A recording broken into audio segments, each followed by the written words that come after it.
Alright, what are we doing next? We're going to take this part and scuff it up. Yes, we're going to take a brand new part from empty and we're going to scratch it. Alright, so here's the new part. It's called the breastplate. It goes behind the pulley. We're going to scuff it up with some P360 scuff pad. Alright, so the scuffing is complete. I recommend scratching in two different directions so you have a cross hatch pattern, just to give the paint something more to grip onto. You know, do it where you can. You can't do it everywhere. You'll notice I scuffed through the paint here, and that is because there's a very thin layer of paint on this piece of metal. I don't know if it's intended to just protect from flash rusting and shipment. I don't believe it's intended for like permanent final usage. So I highly recommend painting your parts from scat, your engine tin parts that you get, or from anybody else, unless it's powder coated already or something, or painted for you, detailed for you. Some people will do that. I think Air Cooled Vintage Works, you can send them your sheet metal and they'll do it. They'll powder coat stuff for you. So yeah, so now I got scuffed up. Now it's ready for primer and paint. Let's go, baby. All right, YouTube. Problem, find a solution, baby. Let's go. So I work over there most of the time because that's where my tools are at. But check out what I put together over here, friends. Check it out, homies. Made myself a little paint booth. Let's peep it out. Because I've been having a lot of problems with the wind. So here we go. Boom. Enclosed, baby. Look at that. We're still going to get a little bit of a breeze in here, but I mean, for the most part, we're going to block most of the wind, which comes from the west, because I live on the coast, the west coast, and got myself a little doorway right here. Boom, I'm all enclosed right here, baby. So you can even see the wind blowing the tarp, which would usually be hitting me as I'm trying to paint. And look, I even found these sawhorses right here. I think that's what you call them. Now, the next problem that was created was the fact that now it's dark in here. You can see the light coming in from back there. So check this out. No electricity? Psh, no problem, baby. Went ahead and picked up one of these bad boys from Costco. Look at that. That's going to help out with the lighting situation. Now we just got to paint. I still get a little bit of a breeze here because I'm not fully enclosed. Some coming from there and then from back here. But really where I'm at going to be painting is going to be covered up. So let's give it a shot, see what happens.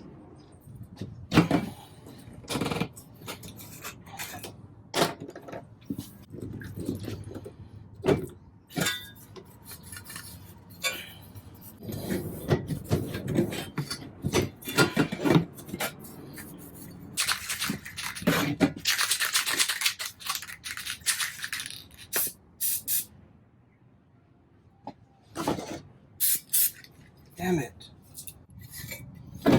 For some reason the nozzle came off. Or maybe I could take this off. Maybe I could change the nozzle. I don't know what happened. Let's try to switch out the nozzle. Back in business. Got a tip from another can.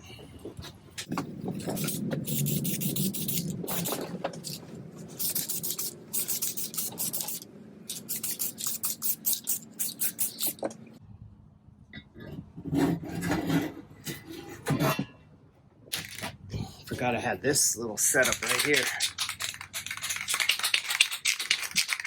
Allows me to paint both sides.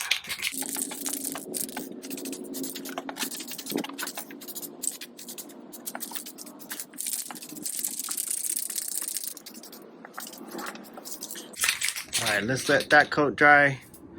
We'll hit it again with the second coat. That should be good. And yeah, It's a waiting game.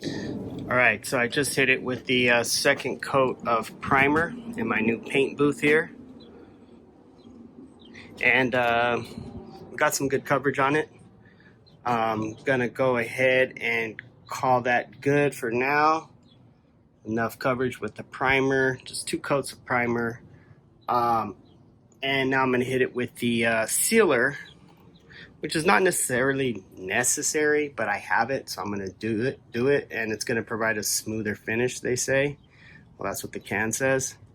So I'll hit it with the sealer, then I'll hit it with the final coat of paint, and I'll probably put, I'm gonna go with 2 coats of paint.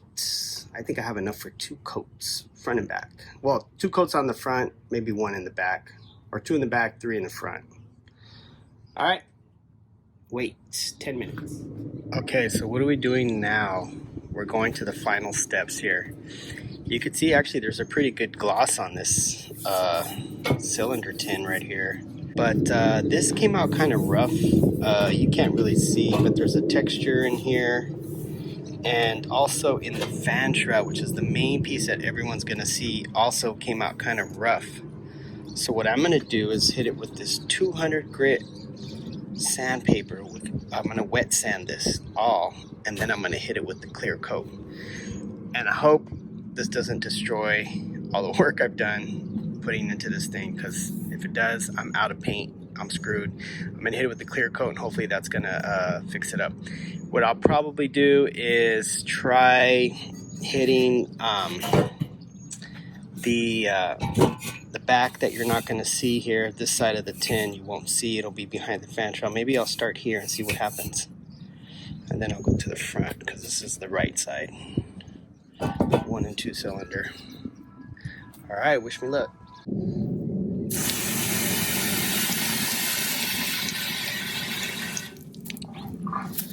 All right, let's see what happens. I got my sandpaper right here, 200 grit. As you can see, I don't have a clean area to work with, but gotta do what we gotta do. I need 2 hands, sorry. All right, folks, it's getting complicated back here. I went ahead and did this with the sealer, and I let it dry. And so now I'm gonna hit it with the actual base coat, which is actually gonna be the final coat, because I'm gonna go ahead and base coat this. Maybe I'll clear coat it after, but for sure this paint is like, I think it's like an all-in-one, so you don't have to put a clear coat if you don't want to after. So we'll see how it goes. It's just a small piece. The only part you're gonna see really is this and this right there. Now over here, I have wet sanded all these parts, okay, including the fan shroud. You can see the marks there. I'm gonna wipe it down with a clean microfiber cloth. And then I'm gonna hit it with the clear coat. So we got a clear coat can right here, crystal clear, gloss acrylic enamel. One thing I noticed is when I was wet sanding this, I actually took off some of the paint and I barely touched it. Somewhere around here. I barely touched this stuff. I think it's right there. So I must have put a thin coat of paint on this myself. It's kind of weird because I thought I put several layers on here, but I was using 200 grit wet sandpaper. Maybe I should have went with 400. I don't know, doesn't matter. I'm gonna just clear coat this bad boy and get it over with, get it done. All right, so that's where we're at right now.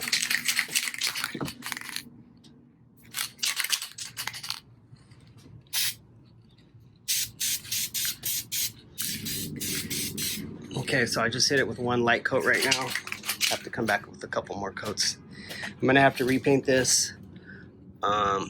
Somewhere around here, I sanded through the color. I don't know, somewhere around here. Maybe it was on this side. So I'm gonna hit it with another coat and then clear coat it. All right, so you won't be able to tell right now because it's pretty dark in here, but I hit it with 1 coat of clear coat. all the pieces I've hit once, except for this one. Actually, I haven't hit this yet because I just painted it. I did have to do some touch up on this where I sanded through the paint.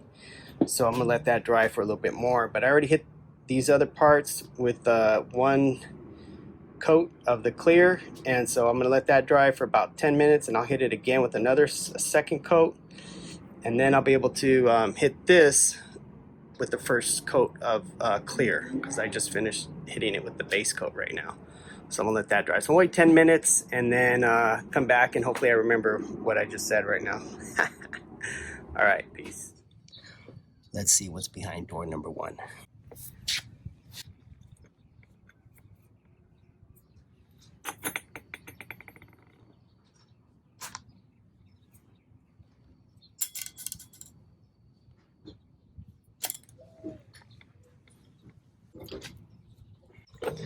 There we have it, folks. Get a good look before and after.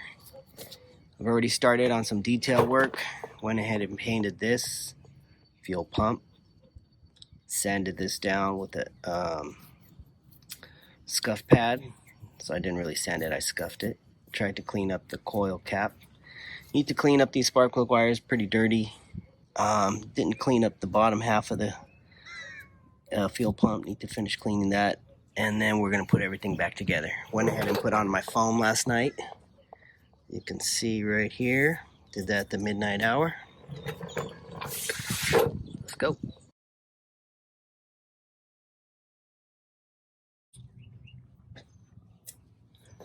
This is how serious it's getting, folks. Toothbrush. This is the side that you're gonna see. And I can't get in there with a rag. So I need to get in there with a toothbrush.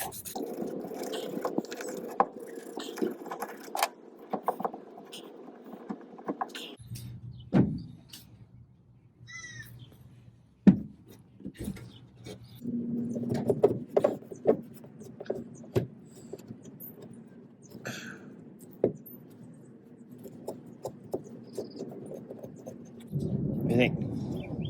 Clean? It's got some oil stains on it, I think. But it's gonna do.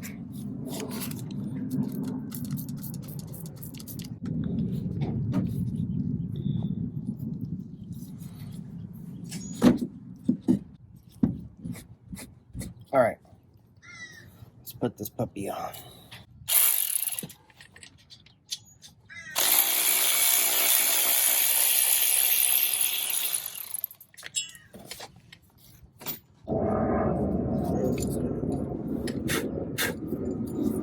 This is gonna go there. This is gonna go right here. And the reason why I had to take that bolt off was because this bracket bolts onto the fuel pump and to the case. So gotta get that on there, and then this on there. This is the bracket that comes with the MP dual carb kit to relocate your coil. Sorry. Whew. And you're gonna reach behind here and put on your thingamabobber. Tighten it up. Gotta get in there with the wrench.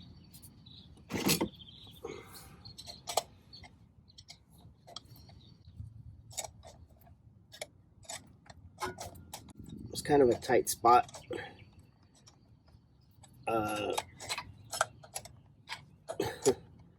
To say the least.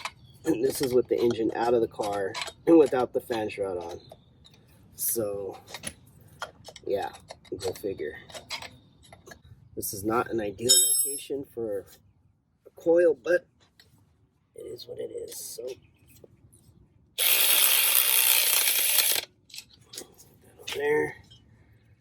Tighten this down now. Good. And good. You can see here there's a little arrow pointing this way, meaning that's where the stuff comes in, and then it goes through the pump, and then it goes out through the bottom to your carburetors or carb. I'm gonna wait to mount the coil because I'm gonna put the fan shroud on first. So let's put that fan shroud on finally. Thank you, Jesus. I was gonna polish it, but I'm not even gonna mess with it right now, baby. Let's just get it on. Get it on. Let's get it on. Quick tech tip for y'all.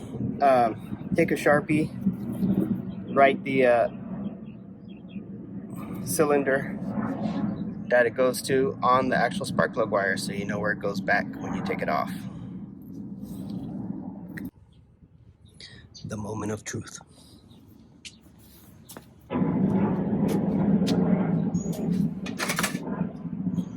I think I already scratched one. Okay, 3 and 4. This side.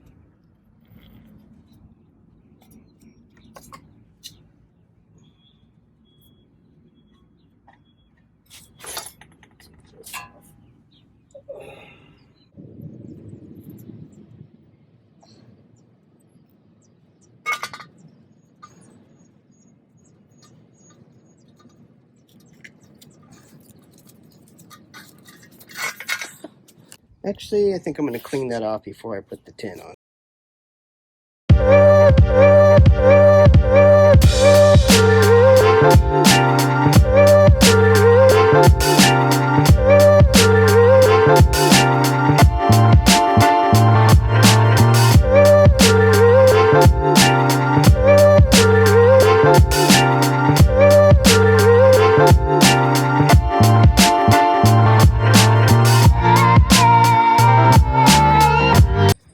Probably should have did that a long time ago. This is the number 4, number 3. So anyways, if you know anything about spark plugs, folks, please comment. It looks like, to me, it looks like it's running rich, but this has been sitting for a long time.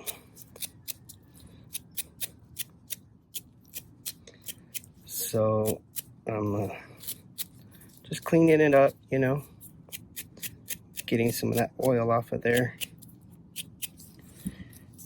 Carbon.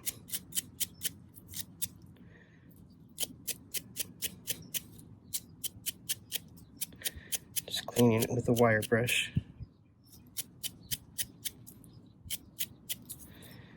You can check your gap if you want to. Ooh, that one looks like it was running a little bit hot. Actually, both of these. Or maybe not. I thought I saw some blue stuff. Okay, let's put these back in. You can see it's been sitting outside in the rain and stuff. These are WR7 CC Plus, made in Russia. Oh, dang.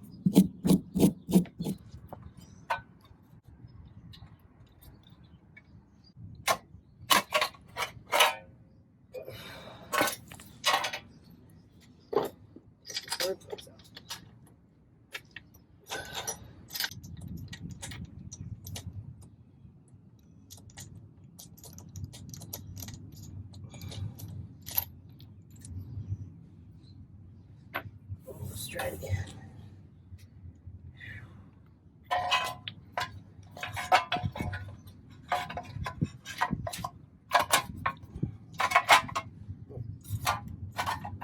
That went in a lot easier.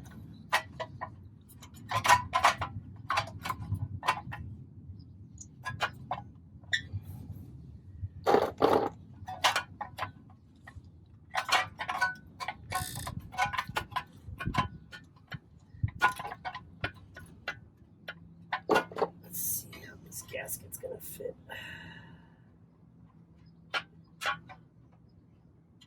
Gasket fits pretty good. Ooh, actually, a little bit of restriction right there.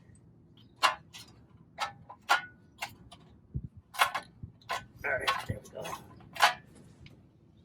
Okay, let's get number 1 and 2 on. All right, I got both of the cylinder tins on, which is actually a little bit more difficult than I expected. Here's the next big piece of the puzzle.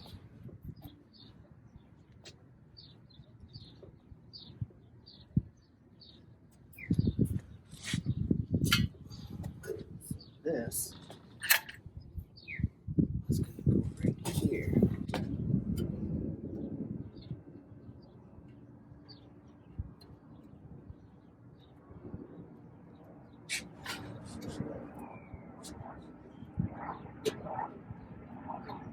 Like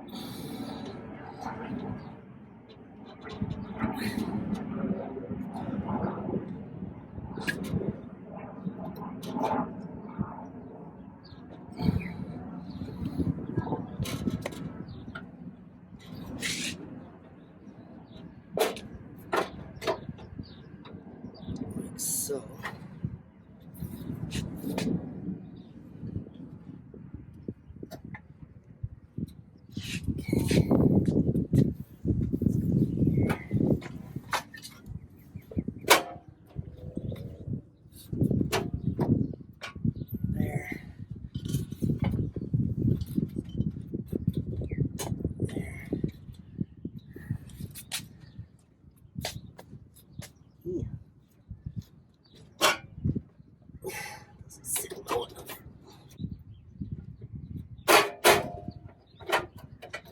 There we go.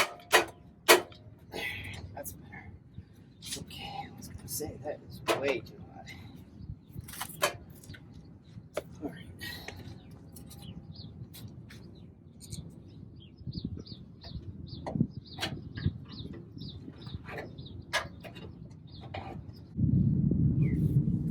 Let's figure that alternator out.